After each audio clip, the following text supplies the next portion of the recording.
थोडा गमतीचा पण आहे आणि त्याच्या मागचा अर्थ खोल पण आहे. आपण काढूया नीतिसूत्र.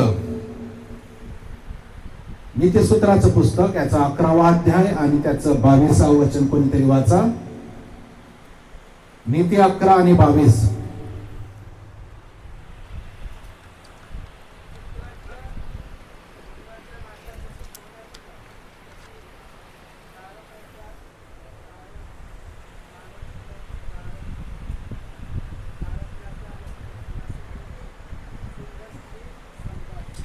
डुकराच्या नाकात जशी सोन्याची नथ, तशी तारतम्य नसलेली सुंदर स्त्री समजावी.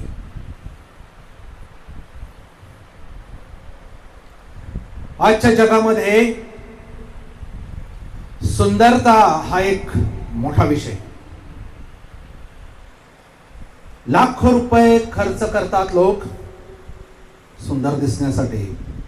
कपडे, मेकअप, केश रचना, व्यायाम, शस्त्रक्रिया, एखाद्याचं चपटं नाक आहे, नकटं नाक आहे, ते काहीतरी प्लास्टिक सर्जरी करून मोठं करणं. भरपूर भरपूर याविषयी बोलायला गेलं तर दिवस जाईल. फक्त सुंदर दिसण्यासाठी, सोशल मीडियावर लाईक्स मिळण्यासाठी आणि फॉलोअर्स मिळण्यासाठी लोक फोटो टाकतात. त्या फोटोला फिल्टर्स लावतात आणि एक परफेक्ट प्रतिमा, इमेज आपली तिथे दिसावी. पुष्कळदा जसा फोटो असतो आणि त्याला प्रत्यक्षात उभा केला बाजूला, तो ओळखणार पण नाही, हा तोच आहे. बायबल ह्याच्या विरुद्ध सांगतं गोष्टी. नीतिसूत्रात या जगात होऊन गेलेला सर्वात विद्वान व्यक्ती शलोमोन म्हणतो, सोन्याची नथ पण डुकराच्या नाकात शोभते का? तशीच सुंदर स्त्री जिला तारतम्य नाही, म्हणजे विवेक शून्य आहे, अशी आहे. एक धक्कादायक सत्य आहे, बाह्य सौंदर्य ही एक देणगी आहे, पण जर त्या बाह्य सौंदर्याबरोबर त्या व्यक्तीला जर विवेक आहे, नम्रता आहे, शहाणपण आहे, देवाचं भय आहे, तर उत्तम गोष्ट. पण नसेल तर व्यर्थ आहे. सोन्याची नथ एक मौल्यवान दागिना, सुंदर दागिना, डुकराच्या नाकात अपवित्र, अशुद्ध. हे दोन्ही चित्र जर मिक्स केले तर पाहायला आवडेल का आपल्याला? विकृत दिसतं, विकृत. एक सुंदर स्त्री किंवा पुरुष दोघांसाठी त्याचं चारित्र्य, त्याचा विवेक आणि देवाप्रती असलेलं भय जर नाही तर ते डुकराच्या नाकातली सोन्याची नथ समजावी. बायबल खऱ्या सौंदर्याविषयी सांगतं. बाह्य सौंदर्याचा धोका काय आहे, खरी सुंदरता काय आहे, आज आपण थोडक्यात पाहण्याचा प्रयत्न करणार आहोत. दोन गोष्टी शलोमोन सांगतो, सोन्याची नथ आणि डुकराचं नाक. एक सोन्याची नथ, मौल्यवान सुंदर अलंकार, जे बाह्य सौंदर्य, देणगी, कौशल्य, प्रतिभा यांचं प्रतीक आहे. सोन्याची नथ. पण डुकराचं नाक, डुक्कर हा कसा प्राणी आहे? सुंदर आहे का? काय डुकराविषयी पवित्र शास्त्रात काय लिहिलं आहे? लेवीचं पुस्तक 11वा अध्याय. गंमत आहे, पवित्र शास्त्रात डुकराविषयी लिहिलं आहे. 11वा अध्याय, लेवी 11 आणि 7 मध्ये लिहिलं आहे, डुकराचा खूर विभागलेला आणि दुभंगलेला आहे, पण तो रवण करीत नाही, म्हणून तो तुम्ही अशुद्ध समजावा.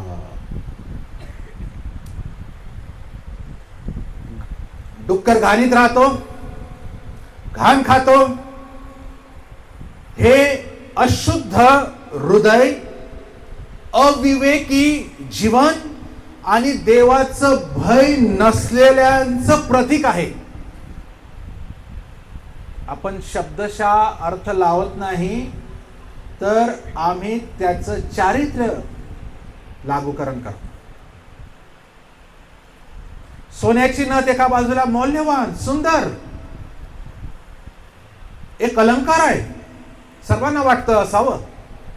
पण दुसऱ्या बाजूला अशुद्ध, घाण, देवाचं भय नसणं, विवेक नसणं, समंजस बुद्धी नसणं, देवाचं भय नसणं म्हणजे सेम आहे डुकराच्या नाकात नथ घालण्याप्रमाणे. एक मौल्यवान वस्तू अशुद्ध ठिकाणी असेल तर तिची किंमत ती वस्तू गमावते. ती शोभत नाही, ती विकृत होते. जरी ती सोन्याची नथ सुंदर आहे, मौल्यवान आहे, पण जर ती चुकीच्या जागेवर आहे तर तिची किंमत, तिची ओळख, तिची शोभा, तिची ब्युटी, ती गोष्ट, वस्तू गमावते. तसंच एखादी व्यक्ती बाहेरून सुंदर आहे, आकर्षक आहे, प्रतिभावान आहे, पण तिच्यामध्ये विवेक नाही, तिच्यात नम्रता नाही, तिच्यात भय, देवाचे भय नाही, तर तिचे सौंदर्य विकृत आहे, शोभवंत नाही, अपमानास्पद आहे. इथे जो शब्द लिहिला आहे तारतम्य, आपल्या बायबलमध्ये तोच लिहिला आहे का? तारतम्य. विविध भाषांतर असू शकतात, कोणाकडे वेगळा शब्द लिहिला असेल, पण मूळ भाषांतरात आपण गेलो तर तिथे लिहिलं आहे डिस्क्रेशन. याचा जर हिब्रू शब्द जर आपण पाहिला तर ताम, आणि ह्याचा ओरिजिनल अर्थ जर आम्ही पाहिला तर चव, समज, बुद्धी, नीतिमत्ता. त्या स्त्रीची म्हणजे विवेक, म्हणजे योग्य वेळी योग्य गोष्टी बोलणे किंवा करणं. ज्याच्यामध्ये विवेक नाही तो माणूस चव गेलेल्या अन्नासारखा आहे, वरून सुंदर दिसतो पण आतून निरर्थक आहे. आमचे सोने म्हणजे आमचे बाह्य सौंदर्य, आमची प्रतिमा, आमचे कौशल्य कुठे आहे? डुकराच्या नाकात आहे. अविवेकी जीवन, अशुद्ध हृदय, अभिमान, असं तर नाही ना? देवाने प्रत्येकाला सुंदर बनविलं. आम्ही म्हणतो हा काही सुंदर नाही, तो सुंदर आहे, आम्ही ठरवतो, पण देवाने प्रत्येकाला सुंदर बनवलं. पण ते सौंदर्य फक्त बाह्य सौंदर्य नव्हे, तर त्याचा स्वभाव, त्याचा आतला मनुष्य हा विवेकी असला पाहिजे, हा देवाचं भय धरणारा असला पाहिजे, त्याचं हृदय शुद्ध आणि पवित्र असलं पाहिजे. तो कारण देव हृदय बघतो. आणि जर असं नसेल तर डुकराच्या नाकामध्ये सोन्याची नथ, असंच होईल.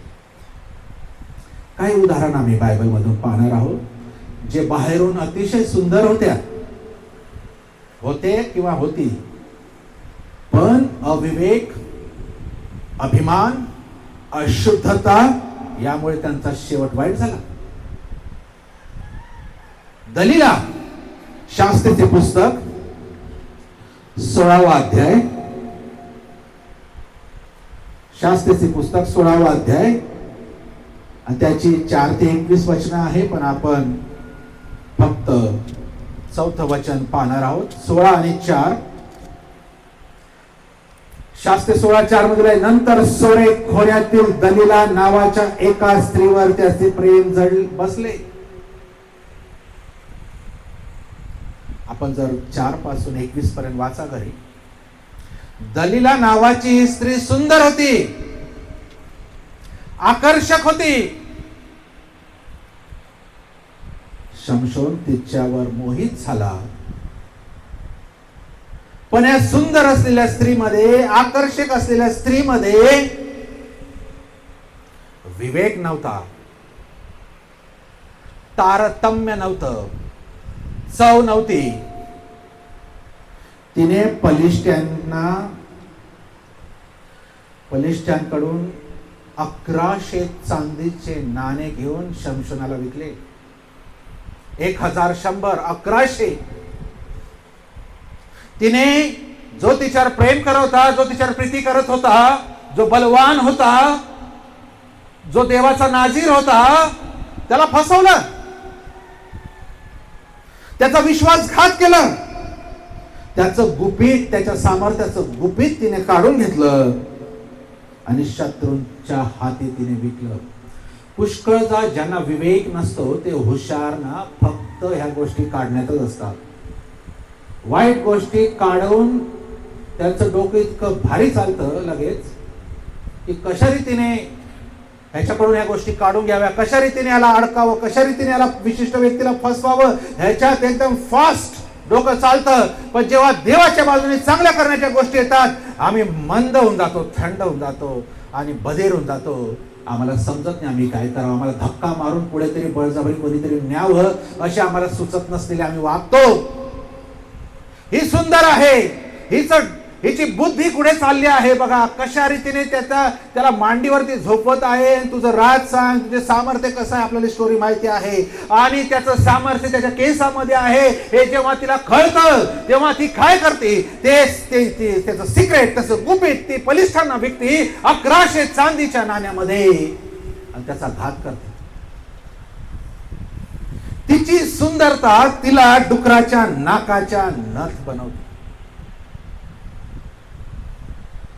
आज अनेक सुंदर माणसं पैशासाठी, लोकप्रियतेसाठी, सत्तेसाठी विश्वासघात करतात. त्यांचं बाह्य सौंदर्य आकर्षक आहे, पण त्यांचं नाक, त्यांचं हृदय डुकराच्या नाकासारखं आहे. डुकराच्या नाकाचं वैशिष्ट्य मी सांगावं मला वाटत नाही.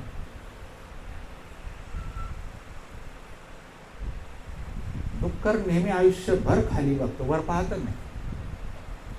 त्याचं स्वप्न, त्याचा उद्देश, त्याचं भविष्य कुठेतरी त्या मातीत नाक खुपसून त्यामधले असले वॉर्म्स खाणं. आता पावसाळ्यात बघा तुम्ही, अर्थवॉर्म, शेदळ शोधणं, खाणं, काहीतरी त्याला कधीच पोट भरत नाही. एक सारखाने त्याचं वैशिष्ट्य नाकानी तो जमीन, मजबूत नाक आहे आणि मोठं नाक आहे, सर्वात मोठं नाक डुकराचं.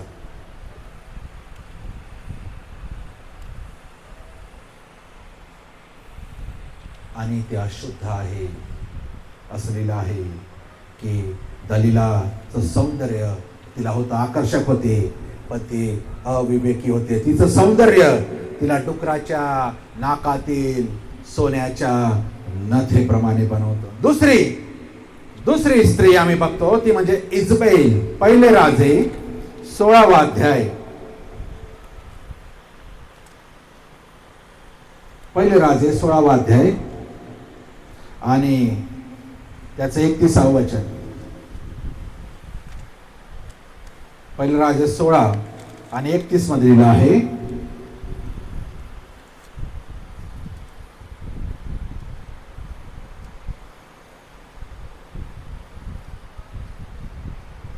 नबाटाचा पुत्र यराबाम याच्या पाप कर्माचे अनुकरण करणे ही क्षुल्लक गोष्ट असे त्याला वाटले. त्याने सिदोनाच्या राजा इतबाल याची कन्या इजबेल हिच्याशी लग्न केले आणि तो बाल मूर्तीची सेवा व पूजा करू लागला.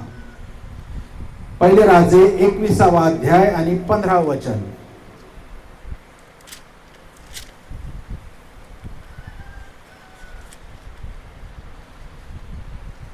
नाबोथास दगडमार होऊन तो मेला हे इजबेलीने ऐकले. तेव्हा ती आहाबास म्हणाली, उठा, जो द्राक्षीचा मळा इस्राएलकर नाबोत पैसे घेऊन आपल्याला देण्यास कबूल नव्हता तो ताब्यात घ्या. नाबोत आता जिवंत नाही, मेला आहे.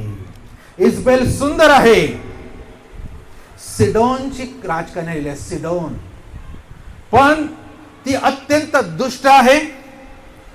तिने देवाच्या संदेष्टांचा छळ केला, त्यांना मारलं. नाबोत एक बिचारा व्यक्ती आहे, त्याचा द्राक्षमळा, एवढी मोठी राणी, एवढा राजा, पण त्या द्राक्षमळ्यावरती त्यांची नजर आहे, हाव आहे. आणि त्याची हत्या करून, कुयुक्त्या करून त्याची हत्या करून त्याचा द्राक्षीचा मळा बळकावलेला आहे.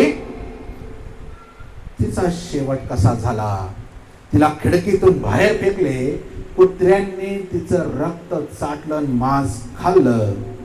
2 राजे 9:30 ते 37 मध्ये आम्हाला वाच. तिची सुंदरता तिला वाचू शकली नाही. प्रकटीकरण 2 अध्याय,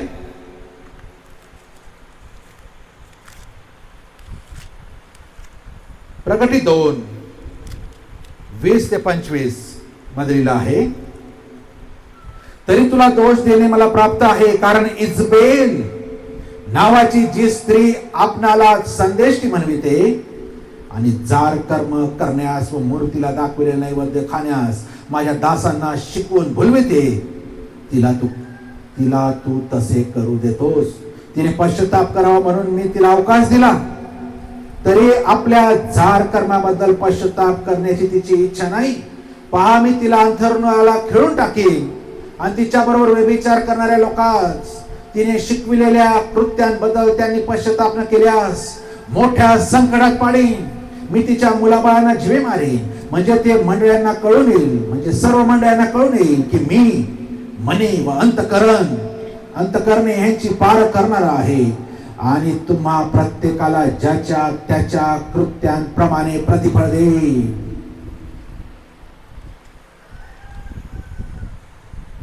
आज अनेक सुंदर शक्तिशाली स्त्री पुरुष आपल्या सामर्थ्याचा गैरवापर करतात.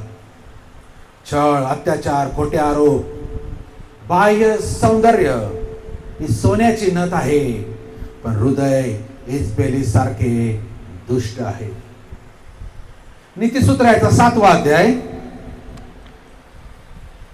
नीतिसूत्र 7 10 ते 27 मध्ये एक वेश्या आहे, तिच्याविषयी लिहिलेलं आहे.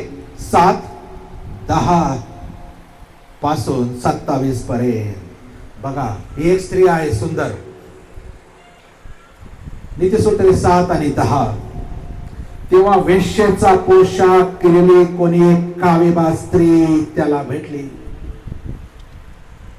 ती वाचाळ व स्वच्छंदी असून तिचे पाय घरी टिकत नाही. कधी रस्त्यावर, कधी चव्हाट्यावर, कधी प्रत्येक नाक्याजवळ ती टपत असते. तिने त्याला धरून त्याचे चुंबने घेतले. तिने निर्लज्ज मुखाने त्याला म्हटले, मला शांतारपणे करावायची होती, मी आपले नवस आज फेडून चुकले. याकरिता तुला भेटावायला व तुझे मुख पाहायला मी बाहेर आले आहे आणि तू मला सापडला आहेस. आणि मी आपला पलंग वेलबुट्टीदार गिरद्यांनी, मिसरी तागाच्या पट्टेदार वस्त्रांनी सजवला आहे. मी आपली गादी बोळ, अगरू व दालचिनी यांनी सुवासित केली आहे. चले, आपण सकाळपर्यंत प्रीतीने रमून तृप्त होऊ. आपण प्रेमानंदाने आराम पाहू, कारण घरधनी घरी नाही, तो दूरच्या प्रवासाला गेला आहे. त्याने पैशाची पिशवी बरोबर नेली आहे. तो पौर्णिमेस घरी. तिने आपल्या पुष्कळ भाषणाने त्याला वश केले आणि आपल्या वाणीच्या माधुर्याने त्याला आकर्षून घेतले. तो तात्काळ तिच्या मागे गेला, जसा बैल कापला जाण्यास जातो, जसा बेडी घातलेला मूर्ख शिक्षा भोगण्यास जातो, जसा पक्षी पाश आपल्या जीव घेण्याकरिता आहे, हे न जाणून त्याच्याकडे धाव देतो, तसा तो जातो, पण अखेरीस तीर त्याचे काळीज भेदून जाते. तर माझ्या मुलांनो, माझे ऐका, माझ्या तोंडच्या वचनाकडे लक्ष द्या. माझ्या मनाच्या, तुझ्या मनाच्या तिच्या मार्गाकडे वळू नको. तिच्या वाटांनी जाऊन भवकू नको, कारण तिने भवतांना घाया करून पाळले आहे. तिने वधिलेले सर्वांची संख्या मोठी आहे. तिचे घर म्हटले म्हणजे अधोलोकाकडे, मृत्यूच्या खोल्यांकडे खाली उतरण्याचा मार्ग होय. ही स्त्री बाह्यता आकर्षक आहे. तिने जो पोशाख केलेला आहे तो वेश्येचा पोशाख आहे असं स्पष्ट लिहिलं आहे. तिचे बोलणे गोड आहे. तिने त्या तरुणाला फसवलं, पण तिच्या हृदयामध्ये त्याच्याविषयी जाळं आहे. ती त्याला मृत्यूच्या मार्गावर नेत होती. तिचे बाह्य सौंदर्य तिला डुकराच्या नाकातील सोन्याचे नथ बनविते. आज पुष्कळ सोशल मीडियावर, चित्रपटांमध्ये, जाहिरातींमध्ये या वेश्येचा पोशाख धारण केल्यासारखे आम्हाला दिसतं सगळीकडे. जे पाश आहे, जे आकर्षण निर्माण करतात, जे बाहेर सौंदर्य दाखवतात, पण आतून आत्म्यांचा नाश करतात. तिच्या मागे जाऊ नको असं शलोमोन सांगतो. या गोष्टींच्या मागे जाऊ नको. चौथी उदाहरण आम्ही बघतो, अबशालोम. 2 शमूएल 14वा अध्याय आणि त्याचं 25 आणि 26. 2 शमूएल 14, 25 आणि 26 मध्ये लिहिलं आहे, सर्व इस्रायलात सौंदर्याविषयी प्रशंसनीय असा अबशालोमासारखा कोणी नव्हता. त्याच्या ठाई नख शिखात काही दोष नव्हता. तो वर्षातून एकदा आपले मस्तक मुंडवीत असे. त्याच्या केसाचा भार त्याला होत असे म्हणून तो ते कातरीत असे. आपले केस कातरल्यावर ते तो तोडून पाही, तेव्हा ते सरकारी वजनाप्रमाणे 200 शेकेल भरत असत. अबशालोमासारखा सुंदर कोणी नव्हता. त्याच्या सौंदर्याची कीर्ती महती असलेली आहे. सर्व इस्रायलात सौंदर्याविषयी प्रशंसनीय. त्याचे केस इतके सुंदर होते असं लिहिलं आहे. अबशालोम कोण आहे? दाविदाचा मुलगा. त्याचे केस इतके सुंदर होते. पुष्कळदा केसांविषयी म्हटलं जातं तेव्हा स्त्रियांविषयी बोललं जातं ना, हिचे केस एवढे सुंदर असे, लांब आहे, असे असं. पण अबशालोमाविषयी लिहिलं आहे, त्याचे केस एवढे सुंदर होते, वर्षातून एकदा तो कापत असे, कात्रीत असे, आणि त्या केसांचं तो वजन करत होता. तेव्हा ते वजन किती भरत होतं असलेलं आहे? 200 शेकेल. 200 शेकेल म्हणजे आजच्या वजनानुसार जर आपण पाहिलं, जवळजवळ 2.25-2.5 किलो वजन त्या केसांचं. त्याच्या इथे तर आदिवासी ते लावून लावून केस वाढत. केसांविषयी काय बोलू? इतका सुंदर त्याची कीर्ती, त्याच्या सौंदर्याशी काय लिहिलं आहे? त्याच्या नखशिकात काही दोष नव्हता. नखशिकात काही दोष नव्हता. परफेक्ट. सर्व गुण, सर्व शरीर यष्टी, नाक नक्षत्र, कोणी नाव ठेवू शकत नाही असा हा व्यक्ती अबशालोम.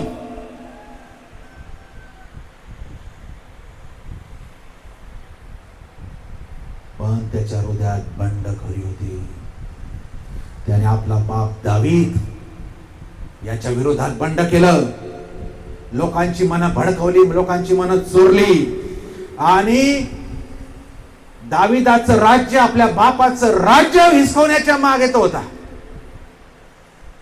त्याने प्रयत्न केला. काय झालं अबशालोमाचं, एवढ्या सुंदर व्यक्तीचं काय झालं? 2 शमूएल 18:9-15. त्याच्याच केसांमुळे तो मेला. घोड्यावर जात असताना त्याचे केस अडकले फांद्यांमध्ये, झाडाच्या, तिथे फास लागला. त्या केसांमुळेच तो मेला. अबशालोमासारखा सुंदर, अबशालोमापेक्षाही सुंदर अजून एक व्यक्ती होता, ज्याचं नाव होतं लुसिफर. त्याच्या सारखा सुंदर दुसरा कोणी नाही. त्याचं वर्णन लिहिलेलं आहे तर चक्क थक्क होऊन जाणार आपण, असं सुंदर वर्णन आहे त्याचं. पण इतका सुंदर व्यक्ती, सामर्थ्यवान, देवाचं तेज धरून ठेवणारा, देवाचं तेज अडवणारा, की न जाणो याने अडवलं नाही तर समोरचे देवदूत राख होऊन जातील. पण त्याच्या मनात काय आलं? बंड आलं. स्वर्गात बंड केलं हो त्याने. आणि बोलण्यात एवढा हुशार की 1/3 देवदूतांना भडकवला. देवाविरुद्ध बंड. आणि म्हणतो, देवाच्या सिंहासनापेक्षा पण उंच मी माझं सिंहासन स्थापिन. असा विचार त्याच्या मनात आला आणि आला. देवाने त्याला आणि त्याच्या बरोबर या बंडखोर सेनेला सर्वांना खाली फेकलं. आज अनेक सुंदर माणसं, अभिमानी, बंडखोर, स्वकेंद्रित, त्यांचं बाह्य सौंदर्य लोकांना आकर्षित करतं, पण त्यांचं हृदय आतून अब्शलोमासारखं आहे, लुसिफरासारखं आहे. नेतृत्वाविरुद्ध, देवाच्या योजनेविरुद्ध बंडखोरी करण्याचं. अजून एक सुंदर गोष्ट येशू स्वतः सांगतो, ती आम्हाला पाहावी लागेल. मत्तयाचं शुभवर्तमान याचा 23वा अध्याय, मत्तय 23, 27 आणि 28 मध्ये लिहिलं आहे. एक गोष्ट अजून सुंदर आहे. मत्तय 23, 27 आणि 28 मध्ये लिहिलं आहे, ओ शास्त्र्यांनो, अहो पुरुषांनो, ढोंग्यांनो, तुमची केवढी दुर्दशा होणार. कारण तुम्ही चुना लावलेल्या कबरांसारखे आहात. त्या बाहेरून खरोखर सुंदर दिसतात, परंतु आत मेलेल्यांच्या हाडांनी व सर्व प्रकारच्या घाणीने भरले आहे. तसे तुम्ही बाहेरून लोकांना नीतिमान दिसतात, परंतु आत ढोंगाने व अनितीने भरलेले आहात. येशू म्हणतो, सुंदर आहात, पण का सुंदर आहात? बाहेरून ज्या ज्या कबरा आहेत त्या बाहेरून सुंदर दिसतात. कबरा बाहेरून सुंदर दिसतात. आता हा सुंदर हा शब्द विरोधाभास तिथे वापरला येशू, पण आतून घाण आहे, सडण आहे. पांढरा व्हाईट वॉश तुम्ही मारतात, चुना मारतात, त्या कबरांना असे सुंदर दिसतात. तशी तुमची धार्मिकता आहे. येशू म्हणतो, येशू पुरुषांना फटकारतो. ते बाहेरून धार्मिक, सुंदर, पवित्र दिसत होते, पण आतून ढोंगी, लोपी, दुष्ट होते. त्यांचे बाह्य सौंदर्य सोन्याची नथ होती, पण त्यांचं हृदय डुकराच्या नाकासारखं होतं. इथे वास घे, तिथे वास घे, कुठे काही सापडेल, कुठे कोणाला पकडू, कुठे कोणाला धरू, कधी ह्याला पकडू. आमची जागा घ्यायला पाहतो. आम्ही इथे ठेकेदार आहोत, आम्ही इथे शास्त्री पुरुष आम्ही आहोत. हे काय जे काही धार्मिक गोष्टी आहे, जर कोणाचा प्रश्न आहे, कोण पहिने तर आम्ही आहे. हे कोण आणि हा कुठून आला अचानक, आणि याला धरायसाठी फिरत होते. त्याचं प्रवचन ऐकायला फिरत नव्हते, त्याच्यापासून बोध घ्यायला म्हणून फिरत नव्हते, त्याच्यापासून काहीतरी नवीन शिकावं म्हणून फिरत नव्हते. तर त्याला कसं पकडावं. आणि येशू हे ओळखतो आणि तो म्हणतो, ढोंग्यांनो, तुमची केवढी दुर्दशा होणार. तुम्ही बाहेरून चुना लावलेल्या खबरांसारखे आहात आणि आतून सडलेली घाण आहे. आज मंडळांमध्ये कितीतरी लोक धार्मिक दिसतात, नियमित चर्च, देणगी देणं, सेवा करणं, पण हृदय अशुद्ध, मत्सर, द्वेष, अभिमान, व्यभिचार या सगळ्या डुकराच्या नाकात असलेल्या सोन्याच्या नथेच्या अलंकाराप्रमाणे आहे. बायबल खऱ्या सौंदर्याविषयी सांगतात. आपण पाहिलं, निगेटिव्ह गोष्ट पाहिली, आता आपण खऱ्या सौंदर्याविषयी बघू. बायबल मध्ये स्त्रिया पुरुषांचं उदाहरण आहे, जे बाह्य बी सुंदर आहे आणि आतून जास्त सुंदर आहे. त्यांचे अंतःकरण, सौंदर्य, विवेक, नम्रता, देवाच्या भयाने भरलेले आहे. आम्ही जर पाहिलं एस्थेरचं पुस्तक 2रा अध्याय 7, 15, 4था अध्याय 11 ते 16 मध्ये आहे. ही मुलगी सुंदर रूपाची होती असं लिहिलं आहे एस्थेर विषयी. एस्थेर सुंदर होती, पण त्या सुंदरतेपेक्षा तिच्यामध्ये विवेक होता. तिची सुंदरता तिला राजमहालात घेऊन गेली, तिला राणी बनवण्यात आलं. राजाला ती आवडली कारण ती सुंदर होती. पण त्या राजासमोर जाण्याच्या आधी तिने 3 दिवस उपवास केला. तिने आपला जीव धोक्यात टाकला आणि आमंत्रणाशिवाय राजासमोर जाणं म्हणजे मृत्यू, तरी ती राजासमोर गेली. तिने हामानाचा पर्दाफाश केला. आपण मागच्या रविवारी पाहिलं. तिच्या सौंदर्यापेक्षा तिची बुद्धी, तिचं धैर्य आणि देवावर असलेला तिचा विश्वास अधिक महत्वाचा आणि उत्तम होता. तिची सुंदरता फक्त बाह्य नव्हे, तर तिची सुंदरता आंतरिक पण आहे. आपल्या प्रजेला, आपल्या लोकांना मर्दखाईला वाचवण्यासाठी तिने बुद्धी वापरली. हुशार आहे, देवाचं भय आहे, आपल्या लोकांची काळजी आहे. असं नाही का आता मी राणी होऊन गेली, मला सर्व मिळते आणि आपले लोक बिचारे बसले, तसं नाही. ती सर्वांचा विचार करते. आमचे सौंदर्य आम्हाला राजवाड्यात नेऊ शकते, जसं एस्तेरचं सौंदर्य तिला राजवाड्यात नेलं राणी म्हणून. पण तिचा विवेक सर्व राष्ट्रांना वाचवलं. आमचं सौंदर्य आम्हाला राजवाड्यात नेऊ शकते, पण आमचा विवेक आम्हाला राष्ट्र वाचवण्यासाठी, एस्तेर प्रमाणे आमची लोक वाचवण्यासाठी जो वापरतो त्यालाच ती नथ शोभते. ज्या कोणाला वाटतं माझी लोक वाचले जावे, माझे शेजारी वाचले जावे, माझे मित्र वाचले जावे, ज्या लोकांमध्ये बसतो उठतो ते देवाच्या भयात यावे, मी जर बसतो, मी जर बोलतो ते एखाद्याच्या आध्यात्मिक उन्नतीसाठीच बोलावं, असं पत्रांमध्ये लिहिलं आहे. त्याचा नाकात ती सोन्याची नथ आहे, ती त्याला शोभत आहे. देव पण तिथून पाहत असतो. एक सुंदर अलंकार, या सुंदर व्यक्ती जो बाह्य पण आणि आंतरिक पण सुंदर आहे, त्यालाच ती शोभते. नाही तर दाखवायचं बाहेरून भलतच आणि आतमध्ये नुसतं बसायचं कुठेतरी आणि काहीतरी करायचं. हे डुकराच्या नाकात सोन्याची नथ आहे. रूथ विषय बोलण्याच्या आधी आम्ही अजून एस्तेर विषयी एक गोष्ट आम्हाला सांगावी लागेल. आज या गर्जणाऱ्या, कपटी, नाश करणाऱ्या, विभाजन करणाऱ्या मंडळांचं, द्वेष पसरवणाऱ्या सैतानाला समोरे होण्यासाठी व देवाच्या मंडळीला, लोकांना, त्याच्या सेवकांना वाचवण्यासाठी अशा सुंदर लोकांची गरज आहे. मंडळी ज्यांच्यामध्ये देवाचा आत्मा आहे, ज्यांच्यामध्ये पावित्र्य आहे, ज्यांच्यामध्ये देवाने दिलेली बुद्धी आहे, धैर्य आहे, विश्वास आहे, शक्ती पलीकडे जाऊन करण्याची गरज आहे. असे सुंदर लोक जे बाह्य असतील पण त्यापेक्षा आंतरिक सुंदर आहे, ज्यांना दुसऱ्यांची देखील फिकीर आहे, काळजी आहे, असे लोक देव उभे करू इच्छित आहे.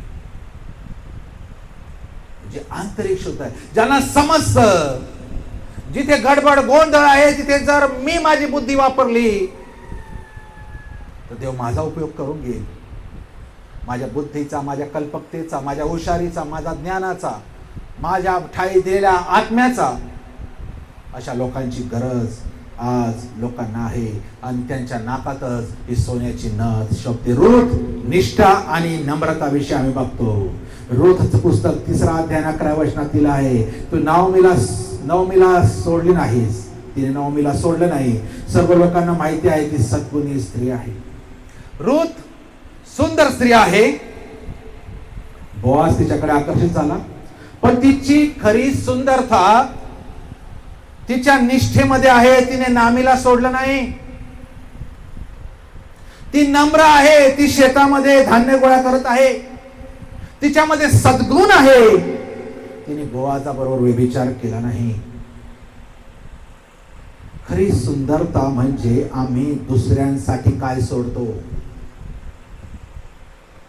रूथने आपला देश सोडला, आपली संस्कृती सोडली, आपले देवता सोडले. आम्ही काय सोडतो. ख्रिस्ती व्यक्तींचे खरे सौंदर्य ही त्याची निष्ठा, ही त्याची नम्रता किंवा त्याचे सद्गुण यामध्ये आहे. देवांचं अंतःकरण बघतो. दुसऱ्यांसाठी आम्ही काय करू शकतो किंवा दुसऱ्यांसाठी आम्ही काय सोडतो. जो असं करतो तो सुंदर आहे, जो निष्ठावंत आहे, जो नम्र आहे, ज्याच्यामध्ये देवाने दिलेले सद्गुण आहेत, आत्म्याची फळं 9 आपण वाचते, आपल्याला कळेल, तोच व्यक्ती सुंदर आहे देवाच्या दृष्टीने. मरिया येशूची आई लोक 1 मधील आहे. ती म्हणते, पहा मी परमेश्वराची दासी, तुझ्या वचनाप्रमाणे हो. मरिया गरीब आहे, सर्वसाधारण कुटुंबातली स्त्री आहे, सामान्य मुलगी आहे. ती दिसायला सुंदर असेल, तिच्यावर देवाची कृपा होती, पण तिची खरी सुंदरता म्हणजे तिची नम्रता होती. ती प्रभूची दासी. ती देवदूताला म्हणते, जेव्हा देवदूताने निरोप आणला गॅब्रिएलने, तेव्हा ती म्हणते, पहा मी प्रभूची दासी, मला तुझ्या म्हणण्याप्रमाणे हो, तुझ्या वचनाप्रमाणे हो. डायरेक्ट कुठली फिकर करत नाही, काळजी करत नाही. ती म्हणती, मी तुझी दासी आणि आज्ञा पालन करती, तुझ्या वचनाप्रमाणे हो. दासी, नम्रता, तुझ्या वचनाप्रमाणे हो, आज्ञापालन, नम्रता आणि आज्ञापालन मर्यादित होता आणि ती सुंदर होती. आम्ही दासी वृत्ती बाळगतो का? मी असं म्हणतो का, माझी इच्छा नव्हे पण तुझी इच्छा पूर्ण हो? आम्ही दर प्रभूच्या प्रार्थनेत म्हणतो, तरी माझ्या इच्छेप्रमाणे नव्हे तर तुझ्या इच्छेप्रमाणे हो. इथे बोलतो, सलाम ठोकतो आणि गेल्यावर माझ्या इच्छेप्रमाणे करतो. खरी सुंदरता ही आहे. अबिगेल, याच्यावर आपण थोडा विचार करणार आहोत. आज एक उदाहरण आहे. अबिगेल, 1 शमूएल याचा 25वा अध्याय आणि त्याची 3 पासून आपण जर वचन पाहिजे, 4 पासून आपण आपले शास्त्र काढाया. आपल्याकडे अजून 20 मिनिट आहे. एक सुंदर आणि बुद्धिमान स्त्री, 1 शमूएल 25वा अध्याय 4 पासून.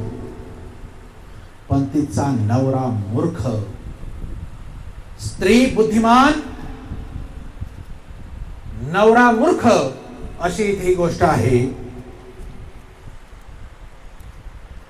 नाबाल आपल्या मेंढरांची लोकर कातरत असण्याची दाविदाने अरण्यात केले. इथे दावीद अरण्यात फिरत आहे, मोठी गोष्ट आहे, शास्त्र भाग आहे पूर्ण. आणि नाबाल त्याचे मेंढर, त्याचे गुरढोरं त्या रानामध्ये आहेत, खूप आहे, असंख्य श्रीमंत व्यक्ती आहे नाबाल. आणि त्यांचे गुरढोरं राखत असताना ज्यांचे मेंढपाळ आहे, ते जे काय आहेत कर्मचारी, रानात रात्री बेरात्री दावीद आणि त्याचे जे सैनिक आहेत त्यांना काय उपद्रव करत नाही, त्रास देत नाही, उलट त्यांचा सांभाळ करतात रानामध्ये. मग दाविदाला वाटतं आपली साधन सामुग्री आता संपलेली, आपल्याला भाकर नाही, तर त्याला वाटतं की या नाबालाकडे तो 10 माणसं पाठवतो, त्याचे सेवक, की आम्हाला काहीतरी तू दे, नाही का, आम्हाला गरज आहे. आणि 5 वर्षाचे 10 पुरुष त्याच्याकडे पाठवतो. आणि दाविदाचे शब्द बघा, राजा होण्याच्या मार्गावर दावीद त्याचे शब्द बघा. आणि तो म्हणतो नाबालाकडे जाऊन त्याला सांगा, 6 वचन, त्या सुख प्रसन्न पुरुषास म्हणा. काय म्हणतो नाबाला? सुख संपन्न पुरुषास म्हणा की आपल्या घराण्याचे व आपल्या सर्वस्वाचे कुशल असो, वगैरे वगैरे तो लिहितो. पुढे तो, आपले धनगर आमच्याकडे होते, आम्ही त्याचा काही उपद्रव दिला नाही आणि ते कर्मेलात असताना त्यांची काही हानी झाली नाही. पुढे तो म्हणतो, तर या तरुण पुरुषावर कृपादृष्टी करा, आम्ही आनंदाच्या दिवशी आलो आहे, तर आपला हात चालेल तेवढे आपल्या दासास आपला पुत्र दाविदास द्या. आपला पुत्र म्हणतो दावीद त्याला, तुम्ही आपला हात चालेल तेवढं त्यांच्या हातात द्या. एक विनंती दावीद करत आहे नाबालाला. मग दाविदाचे ते पुरुष जातात त्याच्याकडे. 10वं वचन इथे इंटरेस्टिंग आहे बघा, याचे स्टेटमेंट. नाबालाने दाविदाच्या सेवकास म्हटले, दावीद कोण? हा यशाचा पुत्र कोण? आजकाल बहुत दास आपापल्या धन्याला सोडून पळून जातात. माझे अन्न, माझे पाणी आणि माझ्या कातरणाऱ्यांसाठी मारिलेल्या पशुचे मांस जे कोण? कोठले हे मला ठाऊक नाही, असल्या लोकांस मी देऊ काय? जसेंचे तसे शब्द ह्या 10 लोकांनी जाऊन दाविदाला सांगितले. 13वे वचन. तेव्हा दावीद आपल्या लोकांस म्हणाला, आपल्या तलवारी आपल्या कमरेस बांधा. दाविदाने 400 पुरुष सोबत घेतले. 14वे वचन.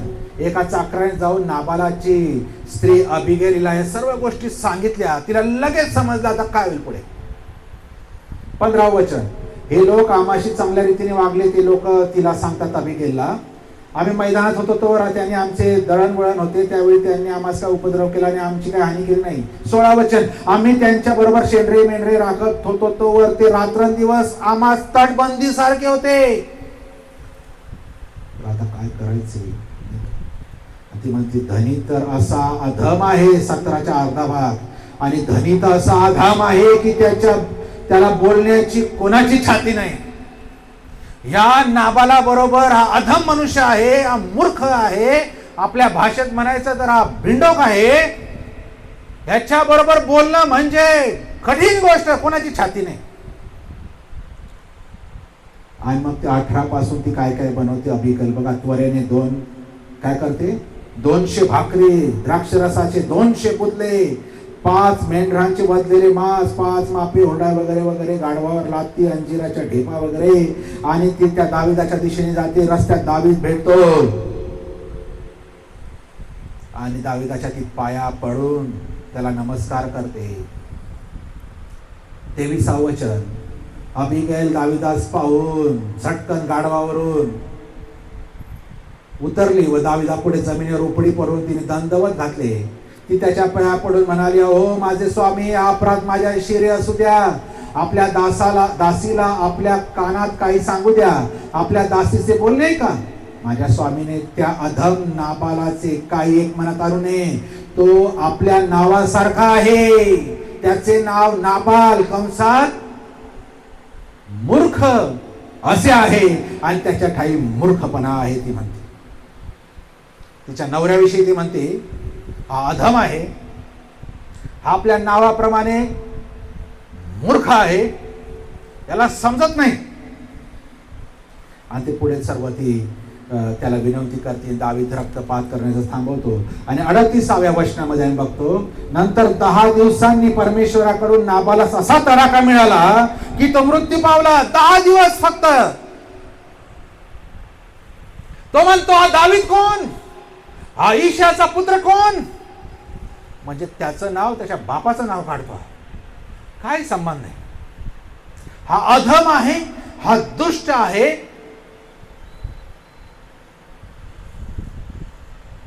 तिचा नवरा मूर्ख होता, त्याने दाविदाचा अपमान केला. दावीद युद्ध करायला 400 माणूस घेऊन चालला, पण अबिगैल जी सुंदर आहे, तिची बुद्धी, तिची नम्रता, तिचे उपकार दाविदावर तिने केले. एवढं सगळं सामान ती घेऊन लगेच गेली आणि दाविदाला तिने थांबवलं, रस्त्यातच थांबवलं. ते संकट घरापर्यंत येऊ दिलं नाही. जे संकट नव्हतं, या मूर्ख तिच्या नवऱ्याने जे संकट निर्माण केलं नसताना आणि मरण चालून येत असताना तिने लगेच ओळखलं पुढे काय होईल. ती धावत सगळं बनवलं आणि ती दावीद अजून अर्ध्या रस्त्यात आहे. ती त्याच्या पुढे पोहोचते, दाविदाचा राग शांत करते. फक्त बाहेरून सुंदर नाही अबिगैल, तिला बुद्धी आहे, तिला समजतं काय होईल याच्या नंतर. ती भिंडोक सारखं चालत नाही. तिचा नवरा मूर्ख आहे, अधम आहे, दुष्ट आहे, ती स्वतःच म्हणते. पण त्याच्यामुळे अख्ख्या कुटुंबावर, अख्ख्या नोकराचाकरांवर संकट आलं आहे, अख्ख्या मालमत्तेवर संकट आलेलं आहे. आता हो त्याचं नव्हतं होण्याची वेळ आलेली आहे हे ती लगेच जाणते, ओळखते पटकन पुढे काय होईल. पण ह्याला समजत नाही, हा त्याच्या बडायांमध्ये कोण? तो दावीद म्हणतो. दाविदाने रक्तपात केला नसला, नीट ऐका, दाविदाने बदला घेतला नसला, दाविदाने केलेले उपकार रानामध्ये या नाबालाच्या सेवकांप्रती तटबंदीप्रमाणे दाविदाचे सैनिक यांचा सांभाळ करत होते. नाबाल विसरला असला आणि म्हणून दाविदाने त्याचा बदला घेतला नाही, तरी पण देवाने 10 दिवसात असा तडाखा दिलेला शब्द लिहिलाय. देवाने तडाखा दिला, तडाखा दिला, जबर फटका दिला. आता काय दिला आपल्याला माहिती नाही, तिथे लिहिलं नाही, पण असा दिला. एखाद्यास मोठा आजार दिला असेल, आपल्याला ठाऊक नाही, पण तो असा दिला ज्या की तो 10 दिवसात मेला. फक्त 10 दिवस. जरी अबिगेल आली, मध्यस्थी केली, त्याचा राग थांबवला, देव थांबवत नाही. देव थांबवत नाही. देवाने केलंच. देवाने दिलाच तडाखा. त्याला 10 दिवस दिले. 10. आम्ही मागेही पाहिलं, कोशामध्ये मोशे विरुद्ध तोरण पळतो नाही का, त्या मोशे सांगतो जा देवाकडे हा अग्नी पेटव, धूप जाळ, देवाचा राग शांत कर. देवाने मारूनच टाकले. शांत झालंच नाही. आणि 10 दिवसामध्ये तो मेला. हा नाबाल मेलामध्ये दिसतो. आमची बुद्धी, आमची शांती, आमची नम्रता हे खरा अलंकार आहे. अबिगेल प्रमाणे आम्ही कोणाचा राग शांत करू शकतात? तिची हुशारी, तिची अक्कल, तिची बुद्धी तिने वापरली. फक्त बाहेरून सुंदर असून चालत नाही, आंतरिक सुंदरता आम्हाला वाचवते आणि त्या दिवशी पण वाचवेल. आज आम्हाला विचार करण्याची अत्यंत अत्यंत गरज आहे. अक्विला आणि प्रिस्किला, प्रेषितांची कृती 18वा अध्याय रोम 16 मध्ये आपण त्यांना पाहतो. यांनी काय केलंय? दोघांनी, पती पत्नींनी अपोल्लोला शास्त्र समजावून सांगितले. त्यांचे घर मंडळी होते, ते पौलाचे सहकारी होते. त्यांची सुंदरता म्हणजे त्यांचं ज्ञान, त्यांची सेवा, त्यांचं आदरातिथ्य होतं. आज आमच्या मंडळीसाठी आमचं घर लोकांच्या आदरातिथ्यासाठी, सेवा करण्यासाठी, लोकांना समजून सांगण्यासाठी उघडं आहे का? ही खरी सुंदरता आहे.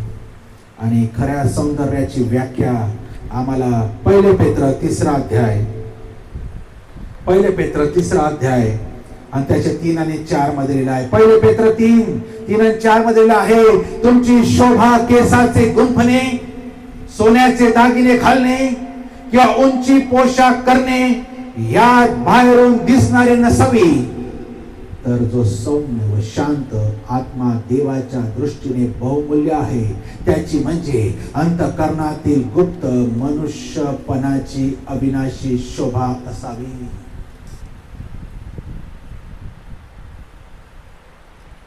पेत्र सांगत आहे. पेत्र 3 गोष्टी सांगतो नवीन करारात. बाह्य सौंदर्य नसावे, याचा अर्थ सौंदर्य चुकीचं आहे असं नाही, पण त्याला प्राथमिकता नको, ते मुख्य नसावे. दुसरी गोष्ट म्हणतो आंतरिक सौंदर्य म्हणजे अंतःकरणाची गुप्त व्यक्ती, आम्ही कसे आहोत हे खरे आमचे रूप आहे.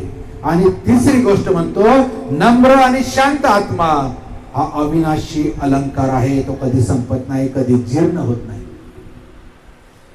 नम्र आणि शांत आत्मा ही सौंदर्याची व्याख्या ख्रिस्ती लोकांसाठी आहे. आज मंडळीत बाह्य सौंदर्यावर खूप लक्ष दिलं जातं. सुंदर कपडे, आकर्षक देखावा वगैरे वगैरे, पण पेत्र म्हणतो देवाच्या दृष्टीने मौल्यवान काय आहे? नम्र आणि शांत आत्मा. आज डुकराच्या नाकातील नथ वास्तविक समस्या मंडळांमध्ये आहे. ही फक्त कोणा स्त्रीविषयी लिहिलेलं नाही, आज मंडळांसाठी आहे. सर्वात महत्त्वाचा भाग आपल्या मंडळांमध्ये आज डुकराच्या नाकातील नथ.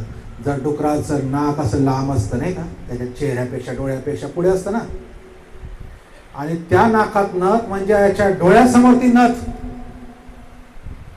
नेहमी आहे.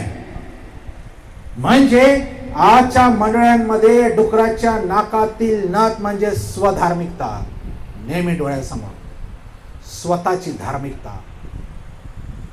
बाह्य धार्मिकता, आतून डुकराचे नाक. आणि स्वधार्मिक म्हणजे मी चांगला आहे, मी धार्मिक आहे, मी देवाच्या आज्ञा पाळतो, मी इतरांपेक्षा बरा आहे असं वाटणंच धोकेदायक आहे. मी दुसऱ्यांपेक्षा चांगला आहे, इथेच डाऊनफॉल आहे. जेव्हा जेव्हा मी दुसऱ्यांबरोबर माझं कंपॅरिझन करतो, मी इतरांपेक्षा तो वाईट आहे, तो असा आहे तसा, मी तसा नाही, हा स्वधार्मिकता झाली. मी चांगला आहे, मी हे करतो, मी ते करतो, अशी लिस्ट आहे. तो ते करत नाही, तो असा आहे, तो तसा आहे, ती तशी आहे, असं मनात येणंच मुळात स्वधार्मिकता आहे. आणि तेच त्या लुसिफराचे आलं. आणि जे शास्त्र शिकवतात, देवाचं वचन शिकवतात, जे परुषी आहे, असे काटेकोर शब्दन शब्द वचनाचे पाळणारे, हा गेला मंदिरात. स्वधार्मिक मी म्हणत नाही, येशू म्हणतो त्याला. लुकाचं सुवर्तमान 18व्या अध्यायामध्ये एक परुषी म्हणजे धार्मिक नेता आणि एक जकातदार म्हणजे पापी, दोघं मंदिरात गेले बिचारे. एक धार्मिक आणि एक पापी, दोघे मंदिरात गेले. बघा डुकराच्या नाकातील नथ. परुषी म्हणाला, आता मी पूर्ण वाचत नाही ते, देवाकडे पाहून म्हणाला, मी इतरांसारखा नाही, मी उपवास करतो, मी दशांश देतो, मी हे करतो, मी ते करतो. कोणाला सांगत लिस्ट? देवाला.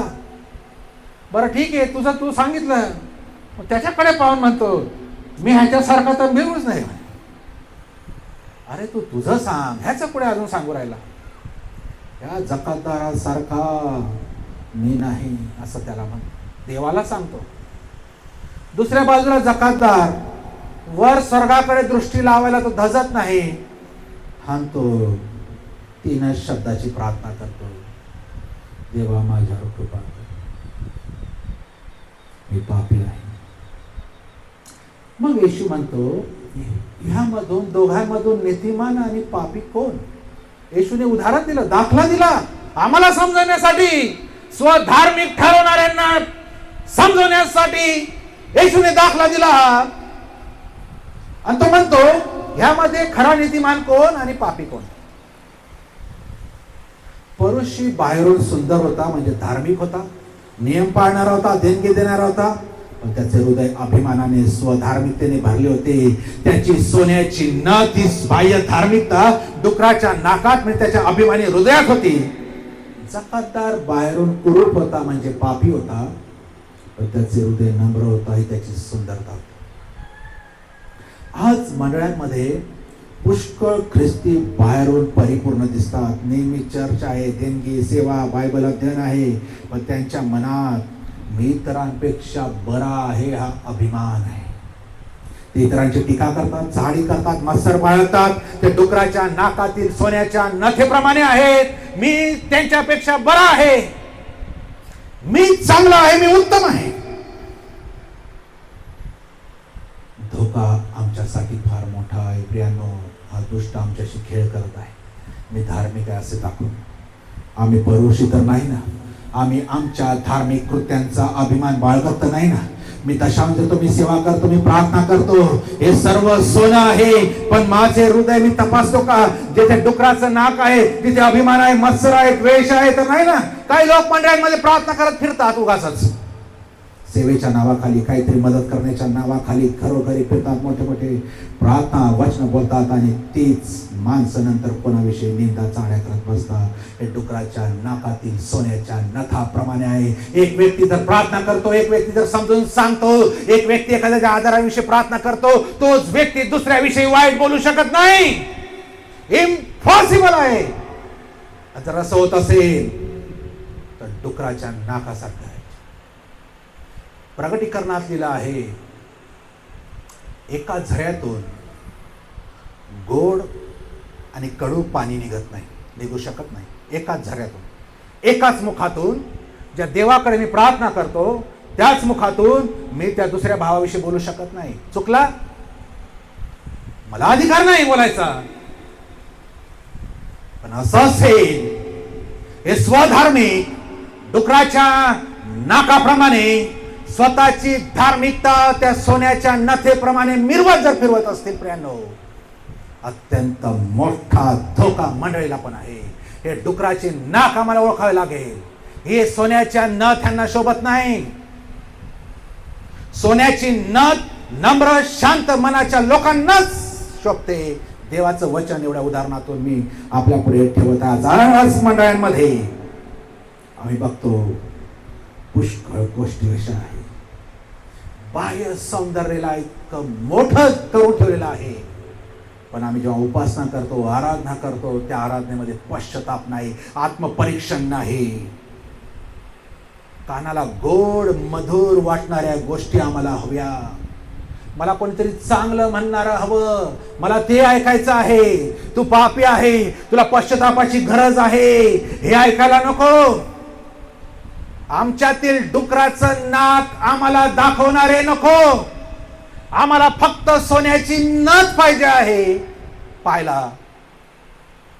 आणि स्वधार्मिक या गोष्टी आमच्या पुढे वारंवार ठेवतात. आम्ही या पाशामध्ये पडू नये, कारण हा पाश त्या लुसिफरापासून आहे.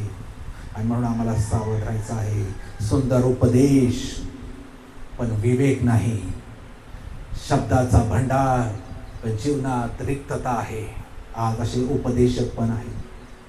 वक्तृत्व, आकर्षक शब्द, हास्य, विनोद यामध्ये उपदेश दिले जातात लोकांसाठी.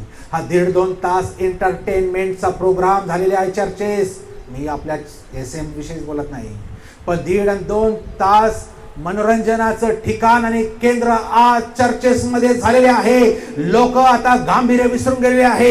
लोक आता आत्मपरीक्षण विसरून गेलेले आहे. लोक आता पश्चातापाची हाक देवाकडे द्यायला विसरून गेलेले आहे. लोक गुडघ्यावर यायला विसरून गेलेले आहे. लोक आपल्या पापांविषयी, आपल्या कुटुंबाविषयी अश्रू गाणं विसरून गेलेले आहे. आपल्या लेकरांची पर्वा नाही, चिंता नाही. त्यांना गोड उपदेश पाहिजे पण खोल नाही.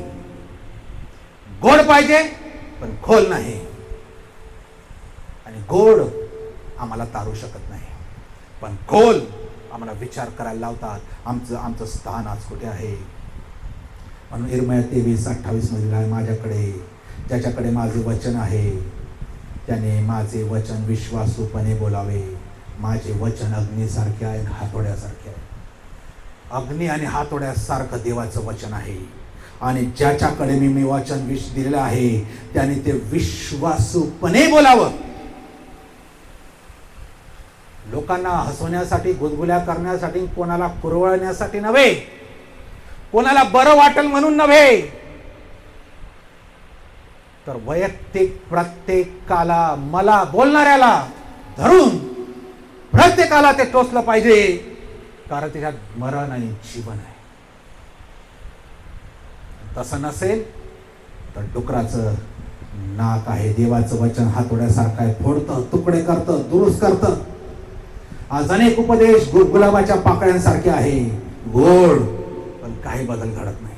आजची समस्या, लोक सुंदर उपदेश ऐकायला येतात, तुम्ही आशीर्वादित व्हाल, देव तुम्हाला धनवान करेल, तुम्ही राजाचे पुत्र आहात, तुम्ही राजकुमार, राजकन्या आहात, एक दिवस तुम्ही सोन्याच्या रस्त्यांवर चालणार आहात, तुम्ही असं आहे, तुम्ही तसं आहे. पण पश्चाताप, पापाचा त्याग, क्रूस, आत्मसंयम या गोष्टी नाही. सोन्याचा उपदेश डुकराच्या नाकात, तो जीवन बदलत नाही. आम्ही गोड उपदेश ऐकतो पण कडू सत्य स्वीकारण्यास तयार होत नाही. उपदेशाने आमच्या हृदयाचे तुकडे व्हायला पाहिजे, तुकडे. ज्याच्या हृदयाचे तुकडे देवाच्या हातोड्याने होत नाही त्याचं हृदय पाषाणमय झालेलं असले, पाषाणमय. हातोड्याने तुकडे होत नाही, ते तोडलं पाहिजे. जर उपदेश बदलत नसेल तर डुकराच्या नाकामध्ये नथ आहे. आणि म्हणून नीतिसूत्रात शलमोन सांगतो 11:22 जे वचन आपलं आहे, सोन्याची नथ डुकराच्या नाकात. आमचं बाह्य सौंदर्य, आमची प्रतिमा, आमची देणगी, आमची धार्मिकता हे सर्व सोन्या आहेत, पण कोठे आहेत? डुकराच्या नाकात आहे. अभिमान, अविवेक, अशुद्धता, स्वधार्मिकता, देवाचं भय नसणं, तर सर्व व्यर्थ. आत्मपरीक्षण करूया. आमचं सोनं बाह्य सौंदर्य डुकराच्या नाकात स्वधार्मिकतेत तर नाही. आंतरिक सौंदर्य, नम्रता, विवेक, देवाचं भय, आत्म्याचं फळ याकडे लक्ष देऊया. येशूने म्हटलं मत्तई 5 आणि 8 मध्ये, जे हृदयाचे शुद्ध ते धन्य. शुद्धतेकडे, येशूकडे पाहूया. एशिया 53 मध्ये लिहिले आहे की येशूला रूप नव्हतं, येशूला सौंदर्य नव्हतं. एशिया म्हणतो त्याच्या कोणी पाहावं असं त्याच्या ठाई सौंदर्य नव्हतं. एवढा कुरूप येशू झाला आमच्यासाठी, ज्याच्याकडे दुर्लक्ष केलं लोकांनी. येशू बाह्यता आकर्षित नव्हता, पण तो सर्वात सुंदर आहे, कारण त्याचं हृदय सुंदर आहे. त्याने केलेलं प्रेम यावरून तो सुंदर आहे. त्याने दिलेलं बलिदान आणि त्याने केलेलं अर्पण यामुळे येशू जगात सर्वात सुंदर आहे. जरी त्या वधस्तंभावर त्याला इतके त्याचे हाल केले की त्याला चेहरा ओळखता नव्हता येत, एवढा कुरूप तो झाला, पण त्याच्या सारखा सुंदर नाही. त्याचं केवळ बाह्य सौंदर्यामुळे नाही, तर त्याच्या ठाई असलेले गुण आम्हासाठी त्याने शेवटला थेंब देऊन दिला हो, ती प्रीती. त्यामुळे माझा येशू सर्वात सुंदर आहे, सर्वात सुंदर आहे. आणि म्हणून तो मला आकर्षून घेतो. आणि म्हणून हा वधस्तंभ माझ्यासाठी ना खूप मौल्यवान आहे. त्याच्याशिवाय दुसरं काही नाही, ज्यावर माझ्या येशूने स्वतःला प्राण दिला. या आपण आपल्या जागेवर उभं राहू. हाच विचार आपण करूया, मी कुठे आहे.